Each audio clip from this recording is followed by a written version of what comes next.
আসসালামু আলাইকুম। আজকের আন্তর্জাতিক সংবাদে আপনাদের সবাইকে স্বাগতম। প্রথমে থাকবে যুদ্ধের সংবাদের শিরোনামগুলো।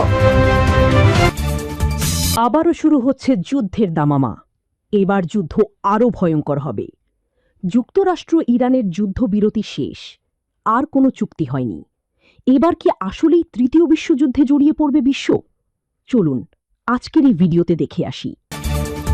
প্রথমে জানিয়ে দিব, আলোচনার টেবিলে সমঝোতা নাকি সামরিক সংঘাতের দামামা। তারপর জানিয়ে দিব ইসরায়েলের বিরুদ্ধে কাতারের কঠোর অবস্থান ও কূটনৈতিক সমীকরণ। এখন জানিয়ে দিব ইরানের সাথে যুদ্ধবিরতির ভবিষ্যৎ। ট্রাম্পের কণ্ঠে কি নতুন কোনো শান্তি গেম? এবং সর্বশেষ জানিয়ে দেব মার্কিন হুঁশিয়ারি উপেক্ষায় তেহরান। রণপ্রস্তুতির আড়ালে এক নতুন ভূ রাজনৈতিক দাবা খেলা। দর্শক, এতক্ষণ শুনছিলেন যুদ্ধের শিরোনামগুলো, এখন শুনবেন বিস্তারিত। বিস্তারিত জানার আগে আপনি যদি প্রতিনিয়ত যুদ্ধের সংবাদ পেতে চান, তাহলে অবশ্যই চ্যানেলটিকে সাবস্ক্রাইব করুন। আর আপনি যদি এই যুদ্ধে ইরানকে বিজয় দেখতে চান, তাহলে ইরান জিন্দাবাদ লিখে কমেন্ট করুন। আর দখলদারদের ধ্বংস চেয়ে একটি লাইক দিন। এখন বিস্তারিত। আলোচনার টেবিলে সমঝোতা নাকি সামরিক সংঘাতের দামামা? আন্তর্জাতিক ভূ রাজনীতির রঙ্গমঞ্চে ফের উত্তপ্ত পারস্য উপসাগর। মার্কিন প্রেসিডেন্ট ডোনাল্ড ট্রাম্পের সাম্প্রতিক এক হুঁশিয়ারি বিশ্বজুড়ে নতুন করে আলোচনার জন্ম দিয়েছে। ট্রাম্প স্পষ্টভাবে ইঙ্গিত দিয়েছেন, ইরান যদি নির্দিষ্ট শর্ত মেনে চুক্তিতে না আসে, তবে ওয়াশিংটন যে কোনো পরিস্থিতির জন্য, এমনকি সামরিক অভিযানের জন্যও প্রস্তুত রয়েছে।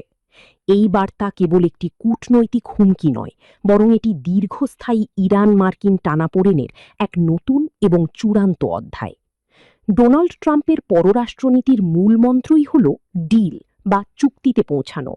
তবে তাঁর এই নতুন আল্টিমেটামকে রাজনৈতিক বিশ্লেষকরা দেখছেন ম্যাক্সিমাম প্রেশার বা সর্বোচ্চ চাপের কৌশলের একটি বর্ধিত রূপ হিসাবে। ট্রাম্প প্রশাসন মনে করছে, ইরানের ওপর কঠোর অর্থনৈতিক ও সামরিক চাপ প্রয়োগের মাধ্যমেই কেবল তেহরানকে নতুন কোনো পারমাণবিক চুক্তিতে বাধ্য করা সম্ভব। ট্রাম্পের এই কঠোর অবস্থান ইরানকে এক কঠিন ভূ রাজনৈতিক গোলকধাঁধায় ফেলেছে, যেখানে একদিকে রয়েছে জাতীয় স্বার্থ রক্ষার জেদ, আর অন্যদিকে মার্কিন সামরিক সক্ষমতার সরাসরি হুমকি। এই সংঘাতের ঝুঁকি কেবল ওয়াশিংটন বা তেহরানের মধ্যে সীমাবদ্ধ নেই।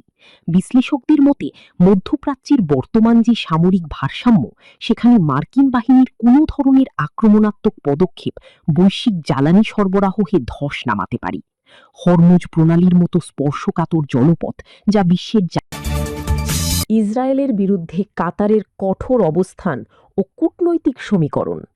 দোহা, কূটনৈতিক ডেস্ক। মধ্যপ্রাচ্যের চলমান সামরিক উত্তেজনার পারদ যখন ঊর্ধ্বমুখী, ঠিক সেই মুহূর্তে ইসরায়েলের বিরুদ্ধে কাতারের সাম্প্রতিক নিন্দা বিবৃতি এক নতুন কূটনৈতিক সমীকরণের জন্ম দিয়েছে।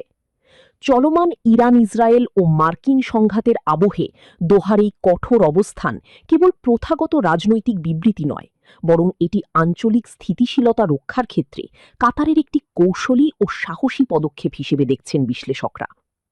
2026 সালের ফেব্রুয়ারির শেষভাগ থেকে শুরু হওয়া এই আঞ্চলিক যুদ্ধে কাতার এক জটিল পরিস্থিতির সম্মুখীন। একদিকে মার্কিন সামরিক উপস্থিতির অন্যতম কেন্দ্র হিসেবে দোহা নিজের নিরাপত্তা নিশ্চিত রাখতে ব্যস্ত, অন্যদিকে ফিলিস্তিন ও লেবাননের ওপর ইসরায়েলি সামরিক অভিযানকে কেন্দ্র করে দেশটির জনমনে ও রাষ্ট্রীয় নীতিতে যে ক্ষোভ দানা বেঁধেছে, তা দোহাকে বাধ্য করেছে স্পষ্টভাবে অবস্থান নিতে। কাতারের পররাষ্ট্র মন্ত্রণালয়ের সাম্প্রতিক বিবৃতিতে ইসরায়েলি আগ্রাসনকে আন্তর্জাতিক আইনের চরম লঙ্ঘন হিসেবে অভিহিত করা হয়েছে, যা কেবল নিন্দাসূচকই নয়, বরং ইসরায়েলকে আন্তর্জাতিক অঙ্গনে জবাবদিহিতার আওতায় আনার একটি স্পষ্ট আহ্বান। কাতারের এই অবস্থান বিশ্ব রাজনীতির পর্যবেক্ষকদের কাছে অত্যন্ত তাৎপর্যপূর্ণ। ঐতিহাসিকভাবে কাতার মধ্যস্থতাকারী হিসেবে পরিচিত, তবে এই যুদ্ধকালীন পরিস্থিতিতে যখন ইরান ও ইসরায়েলের সরাসরি সংঘাত চলছে এবং কাতারের ভূখণ্ডে ইরানি ক্ষেপণাস্ত্রের আঘাতের ঘটনা ঘটেছে, তখন দোহাকে নিজস্ব ট্রাম্পের কণ্ঠে কি নতুন কোনো শান্তি গেম?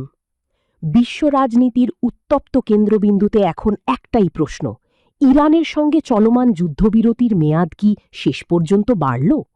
এই প্রশ্নের উত্তর দিতে গিয়ে মার্কিন প্রেসিডেন্ট ডোনাল্ড ট্রাম্প তার নিজস্ব স্টাইলে যে বার্তা দিয়েছেন তা একাধারে কূটনৈতিক এবং কৌশলগত।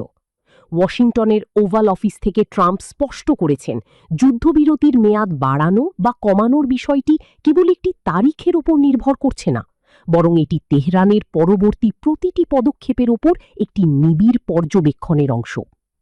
পর্যবেক্ষকদের মতে ট্রাম্পের এই ঘোষণা প্রথাগত কোনো যুদ্ধবিরতির মেয়াদ বৃদ্ধির চেয়ে অনেক বেশি গভীর। তিনি সরাসরি কোনো হ্যাঁ বা না না বলে একে একটি কন্ডিশনাল এক্সটেনশন বা শর্ত সাপেক্ষ মেয়াদ হিসেবে চিহ্নিত করেছেন।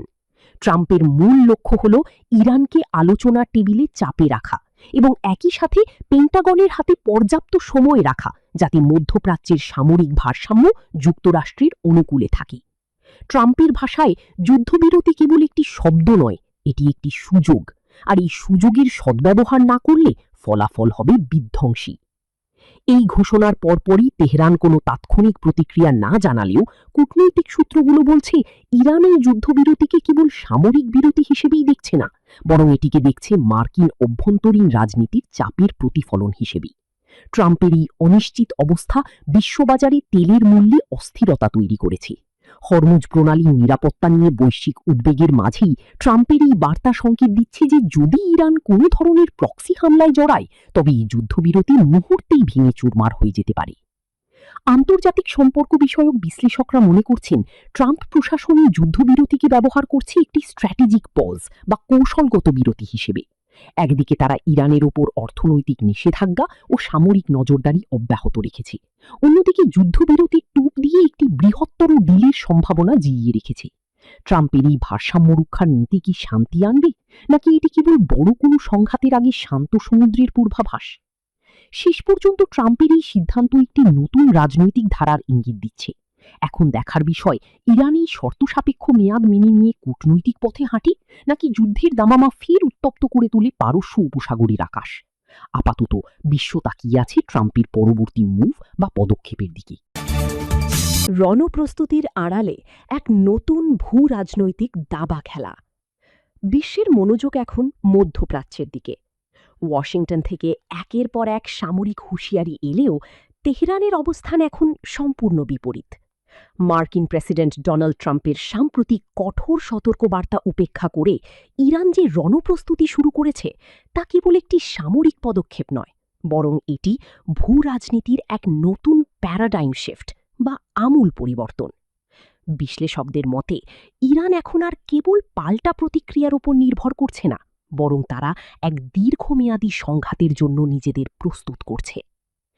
গত কয়েক সপ্তাহের প্রেক্ষাপট পর্যালোচনা করলে দেখা যায়, ওয়াশিংটনের ম্যাক্সিমাম প্রেশার বা সর্বোচ্চ চাপের নীতিকে তেহরান এক ধরনের কৌশলগত অবজ্ঞা বা স্ট্র্যাটেজিক ডিফাইন্স দিয়ে মোকাবেলা করছে।